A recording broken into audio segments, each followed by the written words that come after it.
പാകിസ്ഥാനിയെ അവർ തീർത്തില്ല. ഒപ്പം ആനന്ദാശ്രമം അവർ ഇല്ലാതാക്കും. അതുകൊണ്ട് ഞാൻ സ്നേഹിക്കുന്ന, എന്നെ സ്നേഹിക്കുന്ന ആനന്ദാശ്രമത്തിലെ അന്തേവാസികൾ സുഖമായി ഉറങ്ങാൻ, സന്തോഷത്തോടെ ജീവിക്കാൻ ഞാനും എന്റെ മേരിയും ആനന്ദാശ്രമത്തിൽ പടിയേറുന്നു. മക്കളെയും മരുമക്കളെയും വെല്ലുവിളിച്ച് മാഷും മേരിയമ്മയും ഒരുമിച്ച് താമസിക്കാന്ന് ചിലപ്പോ എന്നെ കൊല്ലുമായിരിക്കും. പക്ഷേ മാഷ് എന്ത് ലാഭത്തോടു കൂടിയാണ് സംസാരിക്കുന്നത്? മാഷിന്റെ തീരുമാനങ്ങളാൽ മേരിയമ്മയ്ക്കും മാഷിന് പലരും സംഭവിച്ചാൽ എടോ, ഈ പ്രണയത്തിന് കണ്ണും മൂക്കും ചെവിയും മാത്രമല്ലടോ, പ്രായ ഒരു വിഷയമല്ല. എന്റെ ആദ്യ ഭാര്യയേക്കാൾ വിശ്വാസവും സ്നേഹവും മാനസികപരമായ ഇഴയടുപ്പവും ഞാനും എന്റെ ദേവിയും പങ്കുവച്ചു. അതിനാൽ മക്കളെന്നല്ല, സാക്ഷാൽ ദൈവം തമ്പുരാൻ ഈ ഭൂമിയിൽ വന്ന് അവതരിച്ച് തളഞ്ഞാലും ഞാനും എന്റെ ദേവിയും ഒന്നിച്ച് ജീവിക്കും. അപ്പൊ ഇങ്ങനാണ് ഈ നൂറ്റാണ്ടിലെ ഷാജഹാനും മൈമൂനും. ഷാജഹാനും ഇമോനല്ലടോ, ഷാജഹാനും മുംതാസ്. അതെപ്പോഴാണ് ഷാജഹാൻ മൈമൂനിട്ട് മുംതാസിന്റെ കൂടെ കൂടിയത്? ഇന്നലെ ഉച്ചയ്ക്ക് 3 മണി. ഏതായി? ഇന്നലെ ഉച്ചക്ക് 3 മണിക്ക് ഞാനൊന്ന് മയങ്ങിയായിരുന്നു. അതാണ് ഈ പുതിയ സെറ്റിൽമെന്റ് അറിയാതെ പോയത്. എല്ലാവരും അറിയാൻ വേണ്ടി പറയും, നിങ്ങൾ ഇനി ഒരു മടക്കിയാത്രയില്ല. പക്ഷേ അങ്ങനെ പറയല്ലേ, പറയാതെ ഇതൊരു പടിയടച്ച് കിട്ടാൻ പറ്റില്ല. എടോ, മക്കളിൽ നിന്നേറ്റ ദുരനുഭവങ്ങളാണ്. അവസാന കാലം ആശ്വാസത്തോടെ ജീവിച്ചു മരിക്കാൻ ആന്റണി പറഞ്ഞ കാശും കൊടുത്ത് ഈ ആനന്ദാശ്രമത്തിൽ ഞാനൊരു അഡ്മിഷൻ എടുത്തു. ഞാനും അന്നേരം മരണം വരെ ഇവിടെ നിന്ന് ഉറപ്പോടെയായിരുന്നു ആനന്ദാശ്രമത്തിന്റെ പടി കയറുന്നത്. പക്ഷെ കാലമല്ല, മക്കൾ ഒരു പിടിവാശി ഇവിടെ നിന്ന് പടി ഇറക്കുന്നു. ഇന്ന് മുതൽ മറ്റൊരു വീട്ടിൽ, മറ്റൊരു സ്ഥലത്ത്. പക്ഷെ ആ വീട്ടിലും മരണം വരെ നമ്മൾ ഒരുമിച്ച് കഴിയാൻ നമ്മുടെ മക്കൾ അനുവദിക്കുമോ? പക്ഷേ അറിയില്ല, ഉറപ്പില്ല. കാരണം ശത്രുക്കളായി മുന്നിലും പിന്നിലും നിൽക്കുന്നത് അന്യരല്ല, മക്കളല്ലേ. അവർ ഈ വൃദ്ധർക്ക് തെരുവ് പട്ടികളെ പോലെ ചത്തൊടുങ്ങി ജീവിക്കാനാണ്, ഞാനാണ് ഇരിക്കണമെങ്കിൽ അതിന് സ്വീകരിച്ചില്ല. മക്കൾ അവർ വിധിക്കുന്നത് സ്വീകരിക്കാൻ അവരെ സ്നേഹിക്കുന്ന രക്ഷിതാക്കൾക്കല്ലേ കഴിയോ? ഇതൊരു യോഗമാണ്. എന്റെയും മേരിയുടെയും ജീവിതത്തിൽ എന്റെ ഈശ്വരന്മാർ ദേവിയുടെ കർത്താവ് നിങ്ങളുടെ ജീവിതത്തിൽ ആർക്കും മാറ്റാൻ പറ്റാത്ത വിധത്തിൽ അരച്ചിട്ട്. അല്ല, അവളെവിടെ? ഇനിയുള്ള കാലം ഞങ്ങൾക്ക് കൂട്ടായി, ഞങ്ങൾക്ക് ആന്റണി തന്ന മുത്ത്, കിങ്ങിണിക്കുട്ടി, കിങ്ങിണിയെ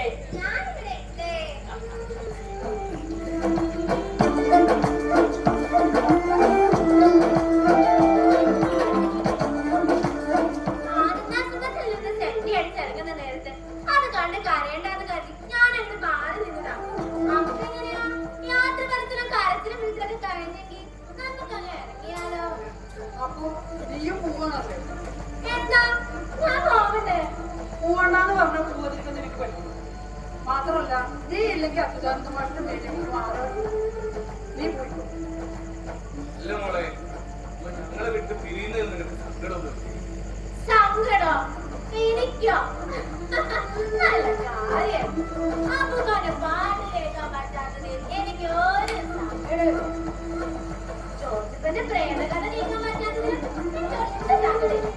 പിന്നെ വേലപ്പൻ ചേട്ടന്റെ കല്യാണ വിഷമം കേൾക്കാൻ പറ്റാത്തതിലും എനിക്ക് സങ്കടമില്ല കേട്ടോ.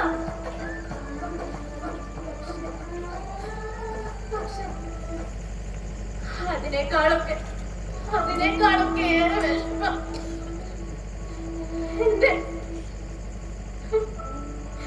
ഗോപുട്ടനെ തമിഴ്മോളെ വിട്ടു പിരിയുന്നതില.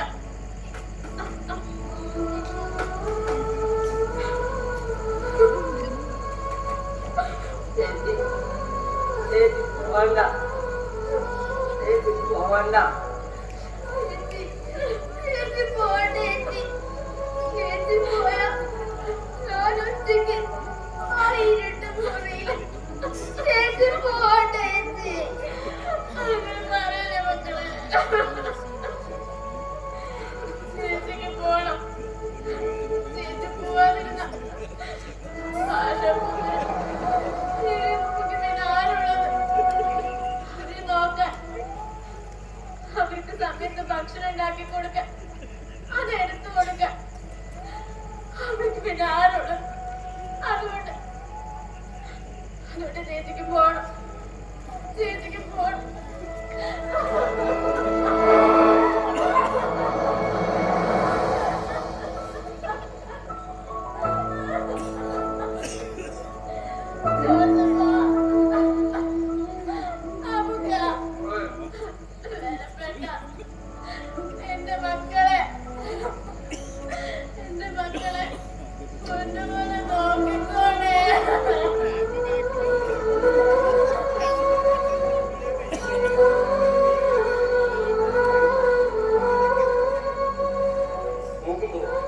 തന്റെ 4 വരി പാട്ട് കേൾക്കുമ്പോൾ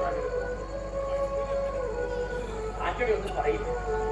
താൻ പാടണം.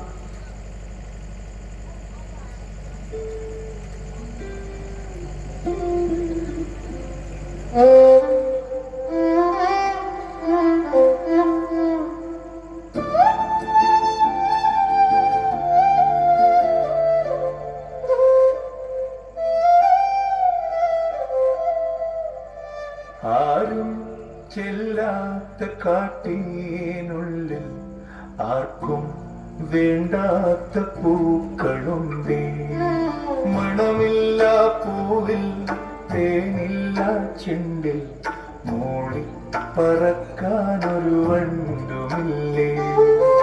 ആരും ചെല്ലാത്ത കാട്ടിനുള്ളിൽ ആർക്കും വേണ്ടാത്ത പൂക്കളുണ്ടേ. ആർക്കും വേണ്ടാത്ത ആരാധമ ജന്മങ്ങൾ തല്ലിക്കൊഴിയാൻ നേരമില്ലേ. ആരും ചെല്ലാത്ത കാട്ടിനുള്ളിൽ ആർക്കും വേണ്ടാത്ത പൂക്കളുണ്ടേ.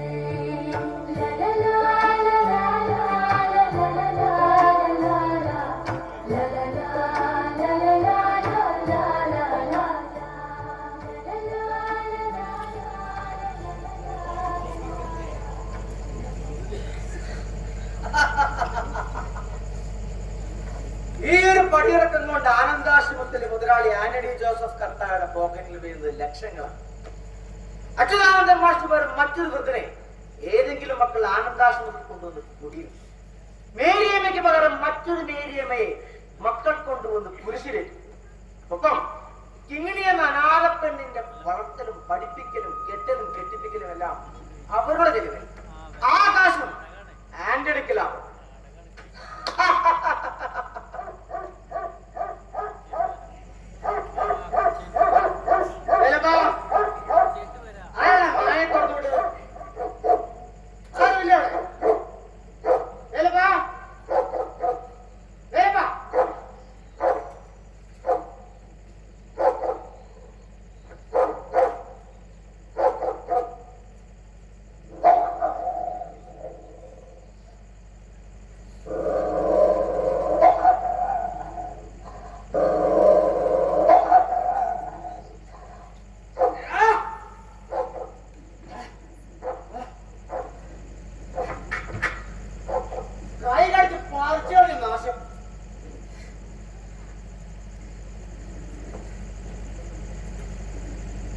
ഓർത്തു വെച്ചോ, അധികം വൈകാതെ നിന്റെ ചാവ എന്റെ കൈകൊണ്ട.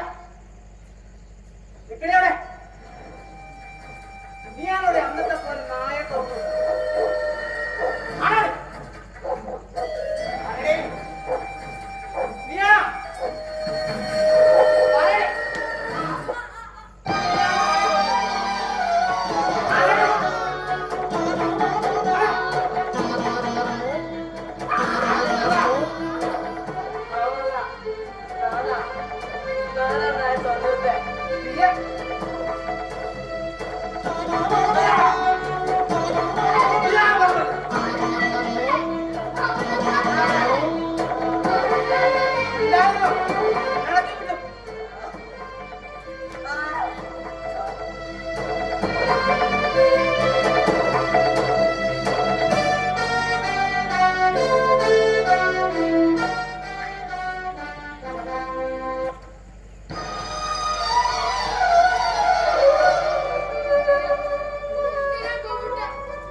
പൂത്തി